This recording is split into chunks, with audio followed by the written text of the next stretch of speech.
You're in the hands of an adolescent. It's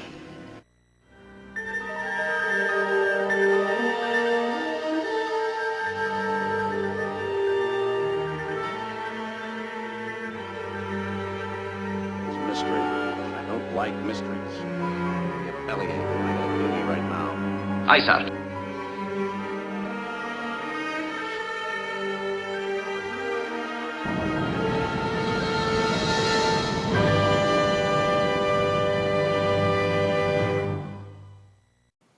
Ladies and gentlemen, welcome back to the Warp Core Podcast. Lord Uther is with me, as always. I am Urza Master. Today we are talking, well, let's be frank, arguably the best Star Trek movie in the whole franchise. Yes, sir. Star Trek II, The Wrath of Khan. I don't even feel like I need to do an introduction here. At this point, if you've not watched The Wrath of Khan, I'm sorry for you. Really am.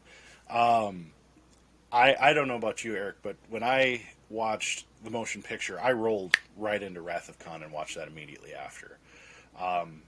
And I want to start with how the motion picture was essentially an extended episode of the original series.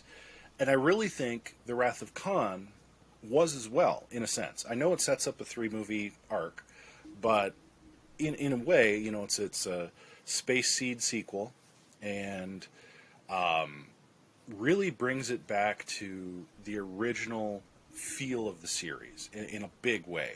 You know, there's the Kirk sexual tension moments. There's the interaction of the crew that just feels a lot more organic. The acting is better.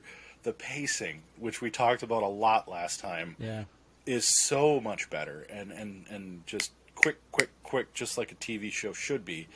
And it really harkens back to, I think, what the original series was all about. And that's why, of course, most feel that it is the strongest film in the franchise and really reinvigorated interest in the whole Star Trek universe. You know, for me, you know, having Gene Roddenberry basically out of this production and Harvey Bennett in, and I forget who ended up finishing the script, but it took him 12 days to finish the script. I mean, that's like TV episode turnaround. So that's why it feels like an extended episode. But it's so good, and it lays so many foundations for what they're going to do in the future. I mean, for me, it was just like this natural progression. You know, I think there are certain movies out there, you watch one, you roll into the next. You know, I think of super successful franchises of the era, Star Wars. You know, I really can't watch A New Hope without rolling right into Empire, Right. And then Return of the Jedi, and it just, that arc feels complete. It feels really strong.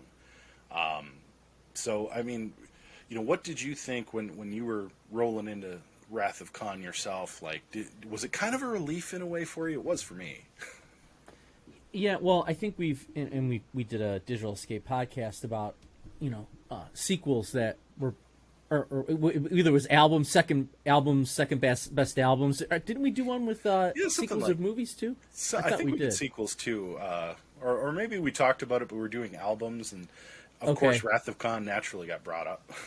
Right, and here we go, because it's the beauty, and I think we're going to see a lot of comparisons to Empire Strikes Back. Honestly, where the beauty of Wrath of Khan is it could be its own standalone movie. You don't need the motion picture to set it up, where with 3 and 4, you need to, in a sense, to fully grasp probably even just the emotional impact of 3 and 4. So those all go together. And I do think it saved the franchise in a sense. You know, it gave Star Trek fans a little piece of Star Wars just with the battle scenes alone. But that's the one thing, and I've talked about this before, that I love Star Wars and Star Trek for different reasons. And one of the reasons why I really love Star Trek is they always try to put science behind everything they do, or at least made up science as much as they can rationalize out. Star Wars, until The Phantom Menace, was all about, hey, these things just happen. you're a Jedi. Well, it just happens. Like you're a Jedi. Those phasers, they just work. The lightsabers, they just turn on. There was no scientific reasoning behind it needed, and so it was a little more magical, right? So that's why I always like the separation of those. I also think Wrath of Khan, one thing that I loved about it is just filled with themes, right? There are so many things happening on so many different levels. And one of the reasons why it's there, I believe at least, is because Leonard Nimoy wanted to be written out. That was the whole purpose of Spock, spoiler alert, sacrificing himself at the end of the movie, was he wanted out. And then all of a sudden, as the movie was coming to a conclusion, they were wrapping up production, he changed his mind. Plus, they were going to let him direct Star Trek 3. And so he's like, here's a little thing going to bring it back. But, and I don't want to jump ahead of anything you were thinking about here, but it brings up that idea of rebirth. Yeah, right? The for cycle sure. of life. The Genesis Project. And, yeah. The interesting thing about the Leonard Nimoy situation is they tested the movie with an alternate ending where, Spock's just, everybody hated Spock's death. And they had to revise the script and reshoot almost last minute. And another thing is, this is a $12 million budget, which today's dollars is a lot more, but back then that was a skinny budget for a huge budget motion picture like a Star Wars or Star Trek. So they had to reuse a lot of special effects and miniature models to kind of get things done, basically. It's also the first film in the franchise to have a scene constructed entirely out of computer animated graphics. In 1982, 1982 computer graphics were not bueno. Right. So it is amazing. And I watched the director's cut, which the original production, again, had a little bit of weakness around a few of those emotional moments. I think about Scotty's nephew. In the original cut, he's really upset over this crewman. And it's like, why is he so heartbroken over this random dude? And it's like, they kind of spun it as like, oh, he was doing his duty when all the other trainees didn't. And then, of course, you find out in the director's cut, that's his nephew. Yeah. And there's so much heart in this movie and so many layers. And I just, like you said, there's just so much more to it than the motion picture that you really don't need the movie before it to have this one, because there's enough going on and enough character development that it's really successful on its own. I do really like the idea of how they approached bringing Kirk back as like captain of the Enterprise. With the trainees on board, this is supposed to just be a little routine thing, and then Regula One, and all this stuff starts happening. I also think it's really cool that they had a lot of interaction between two Federation starships.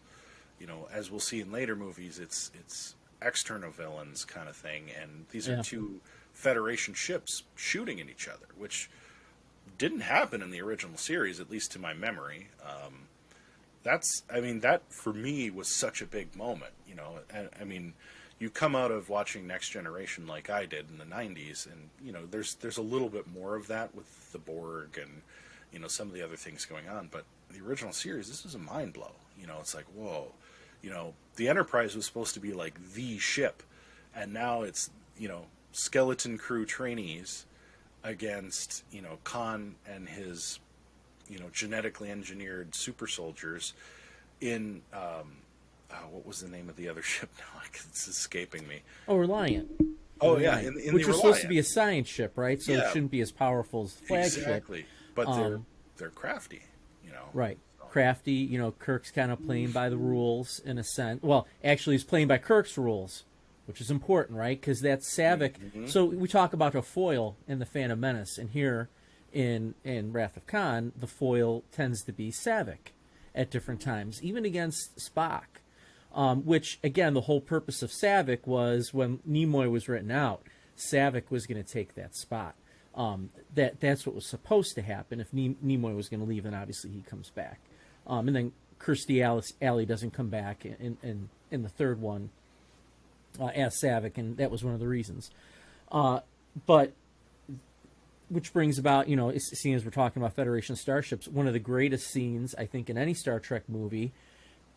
And I love the way it's done. It's because it's kind of like we're let in on some inside information that ships can turn off other ships' shields through, this backdoor mechanism or code that's put in to make sure that something like this can't happen.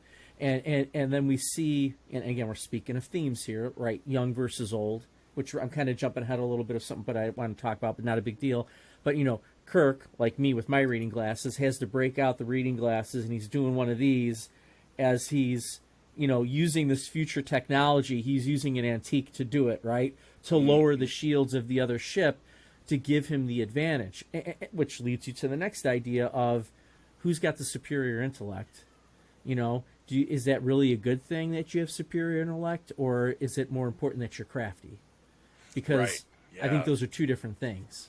Well, and it's interesting because, the reason Khan and his crew, or who remained of his crew, survived on City Alpha 5 is that they were crafty. They were scrappy. They had to, survive a planet blowing up next to them, 15 years ago. 6 months after they get there, all of a sudden, City Alpha 5 is just devastated, and these indigenous worms, kill his wife, kill some of his crew. He domesticates them. They figure out a way to survive on this planet somehow. And, later on, of course, you get the whole, interaction with Kirk, where it's like now Kirk is having to be scrappy because he's taken at a disadvantage. And, it kind of, it again challenges the nature of the engineered super soldier, which, I think in the original Space Seed, they were kind of playing up the idea of the Ubermensch and kind of the hangover of the Nazis, which was a common theme in the 60s television. It's that same idea coming back again of, and you see it in other films. I don't know if you've ever seen Gattaca, but they kind of tackle the same idea with genetic engineering and, is it all that, or is there some human spirit to it that matters too? And, speaking to that kind of rugged individualism, scrappy, saving yourself and your crew and having heart over brains kind of situation. It's just another layer of to me, one of the finest written scripts in movie history. It's just another layer of how intense, these interactions are played out. And that was the thing about the original series is for all the villains that they had, they were one-off villains, most of the time. But they never quite had that same gusto that Khan Noonien Sung had in Space Seed. So to bring Khan back and the SS Botany Bay was, a shocker moment. It was something like, oh man, this is, if there was ever a villain to bring back, other than maybe Trelane, who I think was a Q. Yeah, I do too. I think Khan is the one you do because that was the one interaction on the whole original series that really kind of rang true. Like people talked about that episode well past the series ending.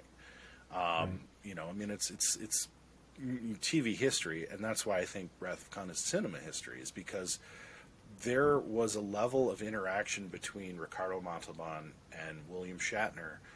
That chemistry between those two and how they played those characters off of each other as a foil is just some intensity that you get off of the regular crew members. The Kirk and Spock connection, Kirk and McCoy connection. They're great foils for each other in different situations. But the in and out non-recurring characters, they were always kind of flat in a way. Not to say they were bad. Those episodes were still great. But it wasn't like a Q and Picard, But Khan and Kirk was. And that's where I think when you're building this script and when they're building this story that eventually, moves out over 3 movies, they're laying, multiple layers of foundations that they can come back to if it's a success. But there was no guarantee of success here. At $12 million, they were not risking a ton of money, and they were taking a lot of shortcuts just to get it done. but then they get this smashing return of 9 times roughly what they put into it. I mean, you got to look at that and say, how could they not continue the franchise at this point? And then with the whole Genesis thing, I mean, that was really a regenesis of the franchise. The idea of a terraforming, life-creating weapon or life-creating tool, depending on how you look at it, the implications of that alone, you could have written a whole franchise around. And I think that was probably, to me, that's the most compelling aspect of the movie, because it's about Khan, but only to a point. And that's the unique part about it, is like, you're expecting Wrath of Khan to just be Khan versus Kirk, but there's a lot more going on, and a lot of setup and a lot of effort going into laying these extra story arcs in there that, had this been a standalone movie, I think would have left a lot of people feeling incomplete. Yeah, again, kind of going back to the themes, to me, you just brought up 2 more that I really hadn't thought about until you were having that discussion. But so you've got young versus old, right? At the beginning, you have Kirk. It was the best of times with the book that Spock gives him, and then McCoy gives him a pair of antique glasses, right? Old, but then McCoy says something interesting where they're sitting in Kirk's apartment, and McCoy says, "Get your commission back before you truly do get old, and you really can't do it anymore. Go get that back." You're sitting on the sidelines. That's not a place for James T. Kirk. It's not. Oh, for sure. Right? But it kind of made me think of something my grandma always used to say. And my grandma was always going, 70, 80 years old. She was always cooking, always cleaning, blah, blah, blah. And we'd be like, "Grandma, you've worked hard for 70 years. Sit down. Let us do this stuff." She goes, "Nope, because the minute I sit is the minute I get old. I got to keep moving." And that was kind of the message that McCoy brings, right? If you don't want to truly get old, you've got to keep doing this stuff. You've got to keep moving. Of course, there's the theme of friendship there, right? I mean, especially at the end, we don't just see a friendship. We see brotherhood. We see that family is deeper than blood, and that's something I've always said, right? You don't have to be blood to be family. Oh, for sure. And so you really see that brothership with them. And the theme of vengeance is all over this movie. I mean, yeah, Khan wants his vengeance, and then Kirk wants his. That's something that's very important, very that's there. And then the military-industrial complex, that just hit me when you were talking, because David Marcus says, "I get nervous anytime Starfleet is involved," right? Almost making Starfleet out to be the military when they're really not supposed to do that. And that's been a pretty big complaint in general, that Star Trek had started to go away from exploration. And they even say in one of the Star Trek, it might have been Insurrection, when they get in the elevator, and I think it might have been Troy or was it Picard? "Remember when we were just explorers?" Like almost fourth walling it, right? Yeah. Because they had gotten so far away from it, which, by the way, I've texted Urza Master this a bunch of times in the past week. If you haven't seen Strange New Worlds, you are missing out, because it is classic Trek. And there's a nod to Khan in it as well. You'll love it. It's fantastic. There's some discussions of genetic, and you just got to see it. It's great. So all of our listeners out there, if you haven't seen Strange New Worlds, you will feel those original series vibes once again. So anyway, those are the themes I did kind of want to address, because it really is what your layer discussion, right? Sometimes you go into a movie and there's one theme, maybe 2. Here you've probably got 4. There's probably a 5th one that I've missed. Ego, right? They talk about the ego in there as well. And here's Kirk again, right? You got to let go of your ego when you're an old man looking over your glasses, punching in numbers, right? And so I think that's something else that's played out in this film as well. So I think this is why your Trekkie likes this film, and this is why an everyday person can sit down and watch this film as well. Definitely. And I think the cool thing about how they set up, you know, Carol Marcus in this movie, is kind of that theme of lost love, and I think that really rings true over the whole franchise, at least the film franchise. I think even in the motion picture, Ilea kind of turns Kirk down without, even getting to that point. Right. But you sort of feel like there's a little bit of hollowness there, because it's like Kirk really doesn't have like that sexual tension in there. Decker does. And that was a very jarring situation when you consider Kirk from the original series, of course. Right. And, in this one, of course, you have the interactions with Savick. And, in movies going forward, there's a lot more, is Kirk going to lay the pipe kind of moments. And the thing about that is it does get back to that sort of, age play where it's like, he sort of plays up the I'm getting old, I'm not as capable as Khan, but it's conniving. It's he's working behind the scenes. He's got this thing going on with Spock, speaking in code and basically playing possum. Oh, I'm an old man, I have my glasses. It's going to take me a moment to type in the information and get you Genesis. Cool. Like it Right. it's a very interesting play by Kirk that it really is unexpected. You expect Kirk to kind of be that decisive, young, virile kind of, I'm going to ship this one and we're going to just battle it out. But instead, it's wisdom instead of, just, the cowboy way. And I thought that was a really cool way to play up Kirk, but he also hasn't really lost his sense of humor, sense of adventure.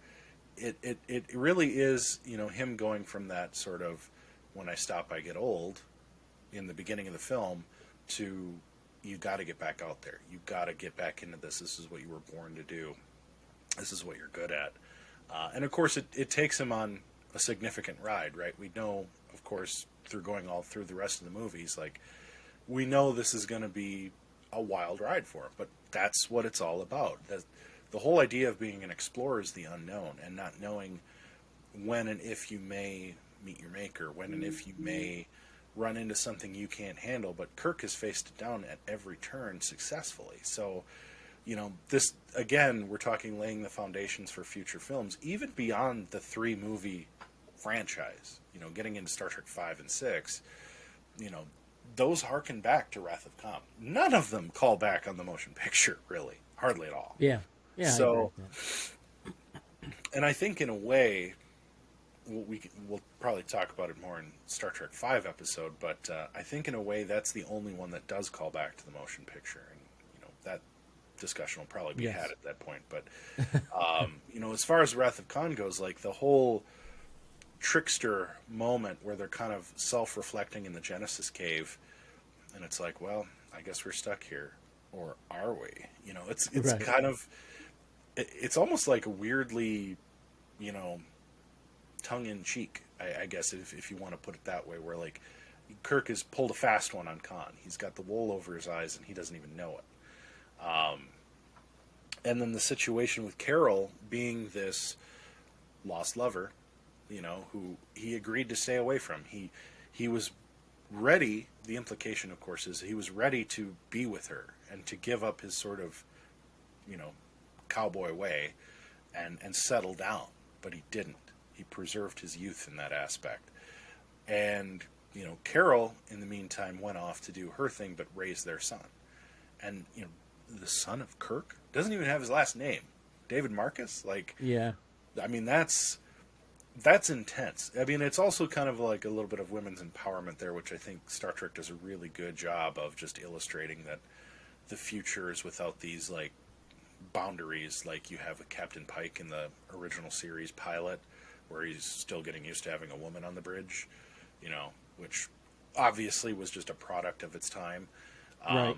But this is really kind of an empowered moment where she's like, no, my son's he's a scientist, he's a doctor, he's, worked on this tremendous project which could change the universe. That's all amazing, and Kirk wasn't involved with it.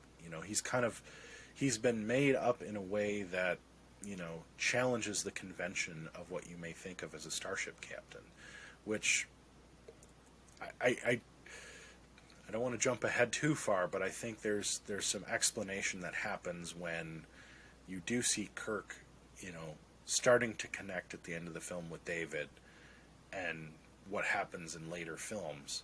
I think is a big parallel to what we see with Picard, and him like choosing not to have romance, him choosing to be more stoic and not have children. I think there's just so many thematic elements that keep coming back and keep rising up in Star Trek. And you talked about military-industrial complex. I mean, the Dominion War in Deep Space Nine.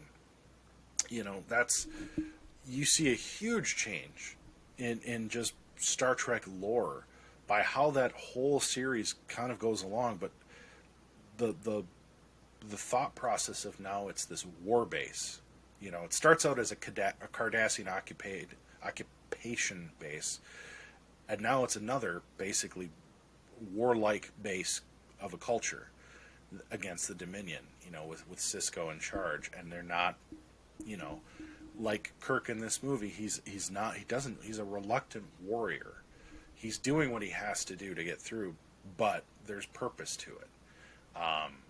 But he would never, and I think this is another foil in the franchise. We're going to talk about foils forever. We're going to have to wrap ourselves in tinfoil at some point. I think the foil in the franchise is comparing like Kirk and Sisko, which is interesting in a lot of ways.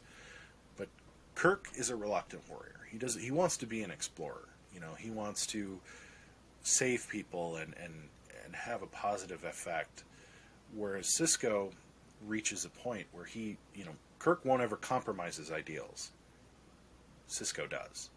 And I won't spoil Deep Space Nine for everybody, but there's a massive shift in how the Federation works in Deep Space Nine from this film franchise. And it gets back to what David was saying about when the Federation gets involved with science, it's a scary thing. And I think it's interesting to see how that progresses if you watch the film franchise and then through the TV series like we're going to do with this podcast. I think we're going to notice that elements like this keep coming back up, and there tends to be shifts and swings, but that's normal society. And the coolest thing about Star Trek is that a lot of what we see in this movie and in all of their stuff is a direct reflection of what's going on in society at the time, or in recent memory of society. The idea in the late 70s, early 80s of, science moving forward by leaps and bounds, but having that constant fear of, like, the Soviets and nuclear war. It's the same idea. And radiation poisoning, which, of course, is very poignant in this movie. Right. You have this technology that can give you this power to traverse space, but it can irradiate you. So, yes, technology is great. Getting into space would be amazing. There's still an ever-present danger just in and of itself, in and of what you're doing.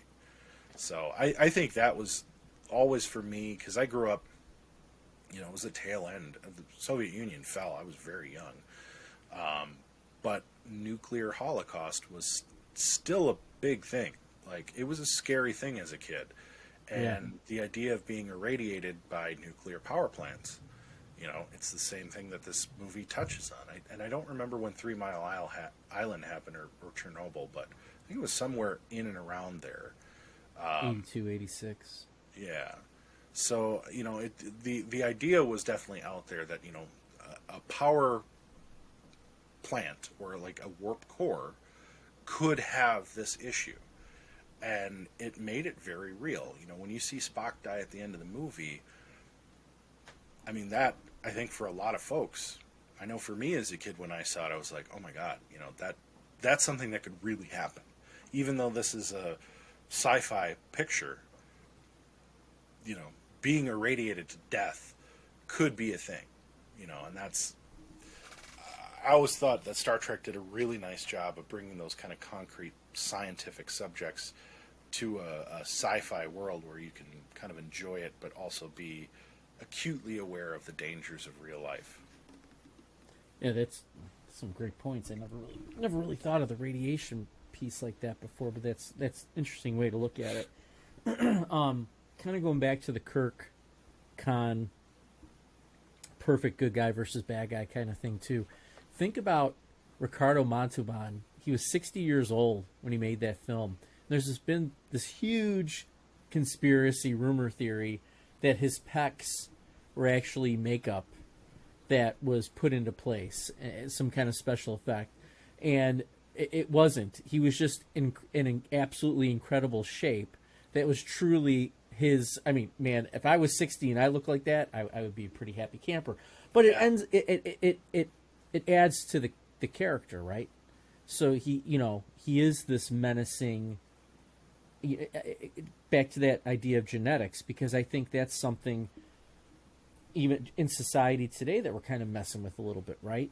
Like the idea of having implants in our brains that Elon Musk is coming up with to make us even, smarter and able to transfer information faster, making us, incredibly intelligent. And the idea of messing with our genes or using chemicals to make ourselves better, and here was this product, in a sense, almost, right? The product is almost like a con that winds up doing that.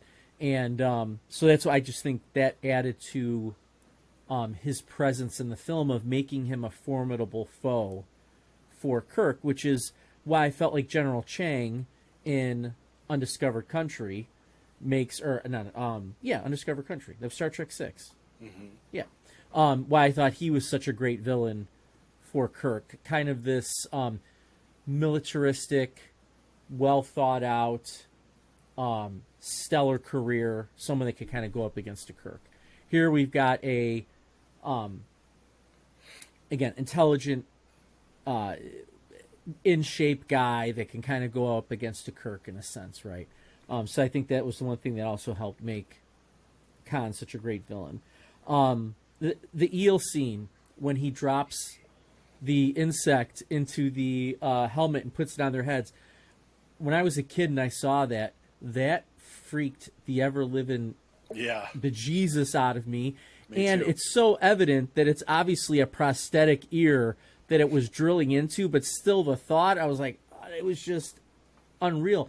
And this was something else I liked. I liked that they got one of the characters off the ship, even though that character winds up coming back, right? So I think this is the first film where we're like, wait a second, where's Chekhov, right? And he's gone on this other ship, and then we're going to see that again in another movie as well, where they get someone off the ship, but even permanently, but still winds up assisting the Enterprise. But I did like that piece of it as well. Talk about reusing scenes. When the Enterprise is leaving space dock, the guy is standing there again, waving his hands, which is one of your favorite ones from the motion picture. I realized that the other day when I was on the treadmill watching. I'm like, there's Cody's scene. And it's reused, right? So they wind up doing that. And then Kirk going to the ship in Star Trek 2.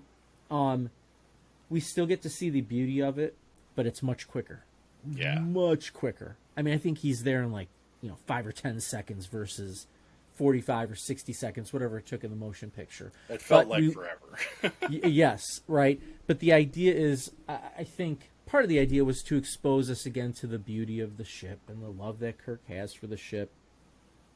And again, and I've said this before, the music that goes along with it is masterful. And I'm going to touch on one more piece here. The opening scene, I think, was genius. Yeah. Because the very first time you see it, you're like, wait a minute. Where's Kirk? Why is this Vulcan in the chair? Why isn't it Spock? What's going on? They're in this situation. And then, I love how the bridge blows apart and everyone falls down. Savik's the last one. But when the screen opens up and there's this blue hue that comes out from behind Kirk, it's almost like God has arrived, right? Like, right. Here's the guy that beat this scenario anyway, which we find out, even though we find out how he did it. Mm-hmm.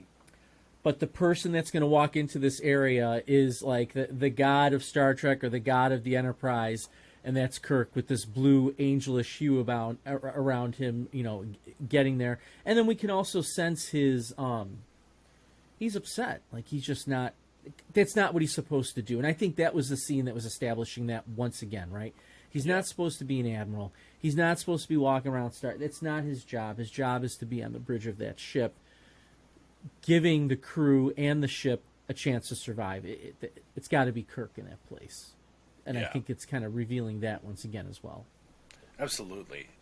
I always thought that was an interesting scene with the Kobayashi Maru and the no-win scenario, which, feels like the whole movie, really. Like, how are they ever going to beat Khan?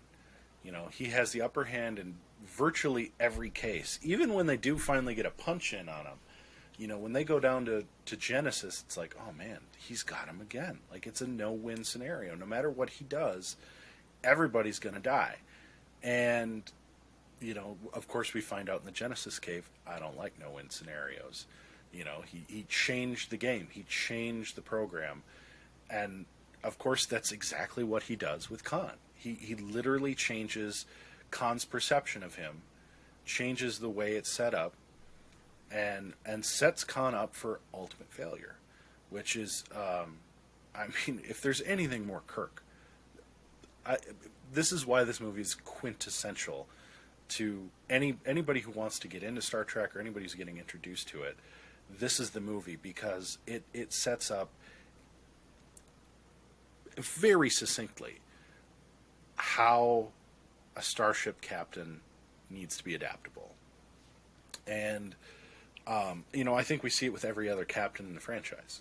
I really don't think there's a single captain that doesn't go through some sort of calamity, which is, in anybody's estimation, some sort of a no-win scenario, and manages to come through it. I know, obviously, there's not going to be, a show out there. It's like, oh, it's a no-win scenario. Everybody died. The end. Right. But it's a bit contrived, but the odds feel very real. They're very stacked up, and the scrappiness it takes to get out of that becomes the real story. It's the journey of returning to whatever the point is, and that's kind of where the exploration aspect comes in. It's not so much that they're exploring space, but they're exploring the humanity of what they're doing. And I think on that note, we have to talk about the crew member who was the most human, and the death of Spock. There are a couple of points in this movie that are hard to talk about because of what they are. One is the worm in the ear. When I was a kid, man, whoo-wee. Yeah. I had nightmares about that. Like, I didn't want anything going near my ears. It was rough. Very rough. And that was, because there was a long time between when I first saw this movie and the second time I saw it. And that was probably the reason why I didn't watch it again for a long time, because it scared me so bad as like a 5-year-old. But, the other aspect is, of course, Spock's death, which at the time, of course, was one of those earth-shattering I am your father moments. The whole theater probably gasped, when you find out Vader is Luke's father, when you find out that Spock is dead. Like, not just sick or maimed, but actually, like, dead. And they don't leave it with any kind of, like, hint of a possibility of what happens in Star Trek 3. It's this big funeral. Kirk is, he's dealing with death in a way he's never done before. It's a new... it literally breaks new ground for these characters. The whole crew is visibly affected, and that is something that... while the first movie had some real issues with acting, this movie had a couple of, here and there's on the acting, but overall, this was such a well-acted movie. And I think the most telling of that is how they all react to the death of Spock. And for Scotty, it's a double whammy. He just lost his nephew and one of his best friends. And, to me...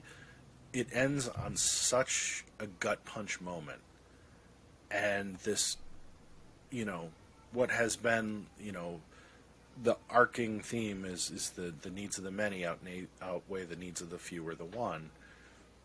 In a way, the needs of the many is that they needed Spock. At the end, they kind of realize that we need Spock, and now we don't have him. And that to me is just, it's so poignant.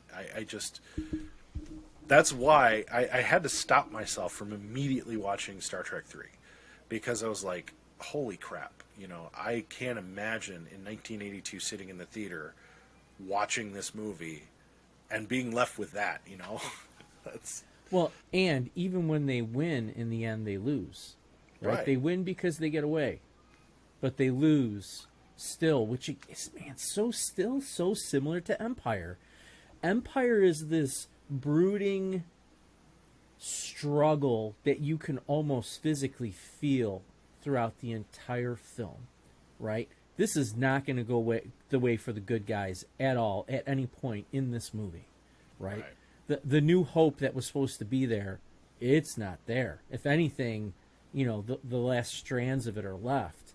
And here we are in this film, like you said at the beginning, it is a constant struggle for this crew the entire film in various ways, and then they wind up losing one of their own at the very end, you know. But the one thing that I loved was, and it was just almost, I guess, a classic thing in a sense, but who does he mind meld with at the end to transfer his essence?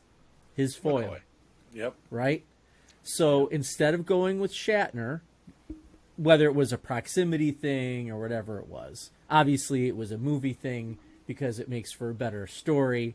But here, and it's almost kind of a play against your friend as well. Like, yeah, I know we're friends, but we'll go at each other, and I'm really going to get you. I'm going to put my conscience into yours, Right. and let's see what happens here, right? You're going to struggle with this for a long time. So that was another beautiful piece of writing, but I think that's what gets us so, like you know, so invested in the franchise moving forward, is this ominous. It just is not good for our people. It's just not. It's not a good thing, especially to lose someone like Spock. You know, one of the few people that, besides Bones, that Kirk really trusts his life, puts his life in that person's hands. Yeah. So that scene at the end where they're still separated, you know, and they both die, and they both kind of turn their backs to each other for different reasons. Spock because he dies, Kirk because he can't stand it anymore, that his friend has passed. I mean, just such great acting and you know, using those visual messages about the loss of hope and death, what it can be, what it can do to us. Extremely powerful. Yeah. And that's something I think for the casual Star Trek fan, like the casual Star Wars fan, you don't walk into those movies expecting the emotional gut punch. You don't expect them to affect you on a personal level. Like, I mean, Trekkies then are not all that different from Trekkies now. People were really into it. But the casual moviegoers were probably thinking, oh, it's some space movie. It's like the Star Wars, as people used to say. Yeah. You know, it's like, you know, it plays in a way that you don't you expect it to be kind of fluffy. You know, a big hero story. You know, A New Hope, even motion picture to a certain extent. Like, the good guys win. You know, the everything is happy in the end. And this flips that on its head. I think that's why Empire and Wrath of Khan are the two strongest in their franchise, really, is because they aren't afraid to have some complexity. I know American audiences don't like complexity in movies, and I know in a certain sense the good guys still do come out on top, but at what sacrifice? You know, and that I think also speaks to that military-industrial complex theme. Is, you know, the good guys typically do come out on top, but what is the true cost? You know, how many good lives are lost in the defense of what? You know, what have they truly gained? You know, in this case, it's the Genesis planet, which, you know, what is that? It's an open-ended question, which is, you know, good because it sets up future franchise, Right. But you know, again, if you were left with that cliffhanger, let's say this movie wasn't a success, it leaves you on this like true edge of what now, what comes next. And I think the reason movies like that are so successful is they do have open-ended, obvious questions that could pave the way for very successful sequels, which with Star Trek's case we do see. And I think in some ways, people like to crap on Return of the Jedi for one reason or another, but I think Star Wars did it too. They had a smashing success, a return to, you kind of get that Dark Knight of the Soul movie in the interim, of the trilogy, and then you come back around the circle. It's that same archetypal progression of the hero's journey, but I think people really enjoy the spin of the darkness. They like to see the humanity of it, which is typically not rosy. The nitty-gritty of how things happen in this film, how you have loss. You experience tremendous loss in this film on more than one occasion. And in some ways it humanizes Khan too, where he loses everyone around him. He has that moment with his crewmen, at the very end where they're like, I would have given my life, and you see that same moment between Kirk and Spock, but it's a totally different meaning. It's that good versus evil struggle that really, really strengthens the film as like a classic hero story versus just just another sci-fi episode. Well, Khan gives his life for vengeance and death, and Spock gives his life for hope and family and friends. And life. Right? I mean, yeah, in life. I mean, it's whether the writers knew it or not. And, that's one thing I do think about a lot. Do these writers, when they're doing these films, are those conscious things, or do they wind up being subconscious?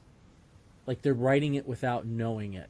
And it's only later on when you probe deeper into it, it's like, oh, it was right there. Like, did they know that when they were writing it? Did they know those parallels that they were setting up, or those complete opposites with what they were doing?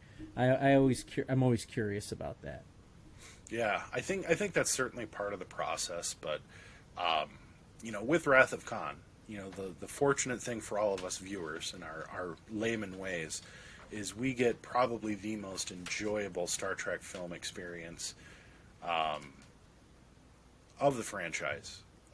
But, as we'll talk about next time, they followed up with, I think, a very, very strong effort. And my personal favorite of the original Star Trek series movies concludes the story arc. And I know that one a lot of people don't enjoy nearly as much as I do, but fuck them. I love Star Trek 4. It's my favorite. I do love Wrath of Khan. I really do. It's a fantastic film. I'll never speak ill of it, but 3, 4, even 5 and 6. I mean, it's hard to pick a favorite, without somebody telling you you're wrong. Even if you picked Wrath of Khan, I think somebody would probably say, well, that's wrong for these reasons. And that's the tough part about being a Trekkie is like, and it's also the beautiful thing is we all get something out of it in a different way, which is really cool. And that, I think, is Roddenberry's original vision, is we should all be taking away something that makes us better, more diverse people. And with that, I think we'll wrap up Wrath of Khan here. I know we wanted to do one quick thing to give Wrath of Khan a send-off, and that, of course, is God! Well, yes, one of the most classic lines now in any film. Probably one of the best memes that's out there too is Kirk just doing the Khan, and it just echoes throughout the entire moon that they're stuck. Like it's supposed to echo through those hallways. Yeah, absolutely beautiful thing with that. I mean, so good. So good. And if I had to find fault with the movie at all, that memeable moment is kind of like, was that really necessary? It is, and here's why. Classic Shatner. Overacting. He's going, God, like totally shaking with all this rage, and it's so Shatner. Oh, just it's overacting that thing to the top. so beautiful. It's a beautiful Yes. moment. Oh, well, Yes. with that, we are the Warp Core Podcast. I'd like to thank my friend here, Lord Uther, for joining me today. I am Urza Master. We've got a new episode of the Digital Escape Podcast. It is live today. Head over to Podbean or any of our other channels, YouTube, Google Podcasts, Stitcher, and Pandora. Check us out, audio only or audio and video on YouTube and Podbean. And, hit that subscribe button. Follow us on Podbean. Follow us on whatever platform you prefer to get your podcasts. A big shout out to our friend Michelle at Peak Media, who is hard at work, Lord Uther, on our website. And we are really excited. That's going to be coming up hopefully soon in the future. We don't want to spill too many beans, but if you're looking to build a website, Lord Uther, who's your number one choice? Without any hesitation, it is Peak Media. Michelle, with her incredible design skills, will work right alongside you to bring you the best experience of building a professional-looking website, any website you want built, along with her deep SEO skills to make sure you're searchable and findable. Peak Media brings you the design aspect, the programming aspect, and most importantly, a business belief of doing things the right way. They work with you. They're fair. There's nothing more you can ask for. Peak Media is definitely the place to go when you need a website built. Absolutely. I love every second of that. Well, friends, thank you for listening with us again. We do appreciate you, appreciate your time, and we are looking forward to discussing next week Star Trek III, The Live Search long for and Spock. prosper. Yes. Live long and prosper, friends.